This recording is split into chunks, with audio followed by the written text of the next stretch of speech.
दिगेंद्र पाल की खास रिपोर्ट। आज तक उत्तर प्रदेश। आज मई हुसैनपुर पुख्ता जिला संभल में धनगर समाज एकता मंच के लोगों ने मई हुसैनपुर की समिति गठित की तथा वहां के लोगों की जिम्मेदारियां उनको सौंपी तथा भावरू की मड़िया और मेगरा की भी समिति गठित की गई, जिसमें मौजूद चंद्रभान एडवोकेट मास्टर श्री ओम प्रकाश बघेल तथा दिगेंद्र पाल बघेल, वीरपाल बघेल, हरिशंकर बघेल, मोहर सिंह धनगर, लाखन सिंह धनगर, राजेंद्र सिंह धनगर, महेंद्र सिंह धनगर, पीताम्बर सिंह धनगर, मुन्ना लाल धनगर, महेश धनगर, जयपाल धनगर, पुजारी अजय धनगर, लालतेश धनगर, कालीचरण धनगर, राजपाल सिंह धनगर आदि अनेक सदस्यों को समाज की जिम्मेदारी दी गई और इनको समिति में सम्मिलित किया गया तथा मास्टर ओम प्रकाश जी, चंद्रभान एडवोकेट और दिगेंद्र पाल जी ने समाज के लोगों को एकत्रित रहने की सलाह दी और कहा कि धनगर समाज एक मंच पर बैठना चाहिए, उसी में उसकी भलाई है। इस तरह से आसपास के गांव में जाकर के धनगर समाज को इकट्ठा करने का काम करेंगे और सभी ने ये प्रण लिया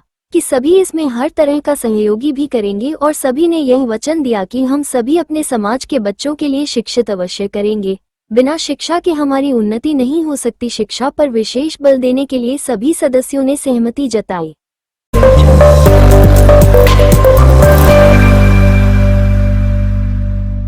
शिक्षा मिलती है। अगर इकट्ठे रहोगे तो तुम्हें इस संसार में क्या कोई भी तोड़ने वाला पैदा नहीं होगा। अगर अकेले रहोगे तो तुम्हें एक जरा सा बच्चा भी तोड़ने की हैसियत रखता है। एक जमीन से पैदा हुआ बच्चा भी, एक जो आज करीबन 10-12 साल का है, वो भी तोड़ने की हैसियत रखता है। अगर तुम सब इकट्ठे रहोगे तो पूरे संसार में किसी की हैसियत नहीं जो आपको तोड़ सके, आपको मरोड़ सके, आपको अपने अधिकार ना दे। अधिकार देगा कब देगा? जब हम मांगेंगे। मांगेंगे जब हम शिक्षित होंगे, शिक्षित होंगे संगठन होंगे, संगठित करेंगे तो अधिकार मिलेगा। अधिकार मिलेगा तो हर कोई जानता है कि अधिकार मिलने के बाद क्या होता है। अपनी मतलब समाज को आगे बढ़ाना, समाज को एक अच्छी ऊंचाई तक ले जाना। जो हमारी राजमाता देवी अहिल्याबाई होलकर ने किया था, उन्होंने बहुत अच्छा संगठन किया था। एक ऐसी लड़की जो गांव से उठकर, चौंडी ग्राम से उठकर इंदौर की महारानी बनने का सफर जो उन्होंने तय किया था, अपने कुशल शासन से, अपने कुशल राजनीतिक से, अपने कुशल जो शासक था, जो उसकी प्रजा थी, उसकी समाज से उन्होंने जो किया था, वो हम सबको करना है। इसके लिए संगठित होना जरूरी है। संगठित जब ही होंगे शिक्षा होगी।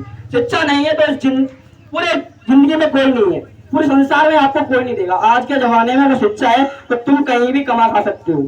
शिक्षा नहीं है तो कहीं भी कमा खा नहीं सकते, कुछ भी नहीं कर सकते बिना शिक्षा के। मान लो अगर आप जमीन का बैनामा करवाने गए, वहां से कोई आया, रजिस्ट्री आई, अगर आप नहीं जानते हो तो आप कुछ भी नहीं कर सकते। आपके खिलाफ कोई भी मुकदमा कराया, आप वहां से जब मतलब जो होमगार्ड आते हैं वो होता है, तो आप कुछ भी नहीं कर सकते जब तक आप शिक्षित नहीं है। तो इसके लिए शिक्षित होना बहुत जरूरी है। इसके लिए मैं सभी से कहूंगा कि अपने मतलब सब बच्चों को पढ़ाएं। चाहे 2 रोटी हमेशा, 1 रोटी हमेशा कम खाएं, 1 चाक की रोटी कम खाएं, लेकिन अपने बच्चों को पढ़ाए रहो। इसके साथ मैं अपने बारे को धन्यवाद राम देता हूँ। जय महाराज, जय होलकर। बहुत बहुत धन्यवाद। ऐसी युवाओं की हमें जरूरत है। यदि आप एक बार कोशिश करेंगे बोलने की और अपने अंदर एक जगे हुए जलवे को जगाने की, तो हो सकता है शायद हर बच्चे को ऐसा मौका मिलेगा और एक समाज में अपनी प्रतिभा दिखाने का भी मौका मिलेगा। देखिए, संगठन में ही शक्ति है। कोई भी पार्टी खड़ी हो, कोई भी संगठन यदि बनाया जाता है तो उसमें यदि संगठित लोग नहीं है और सब लोग इकट्ठे नहीं है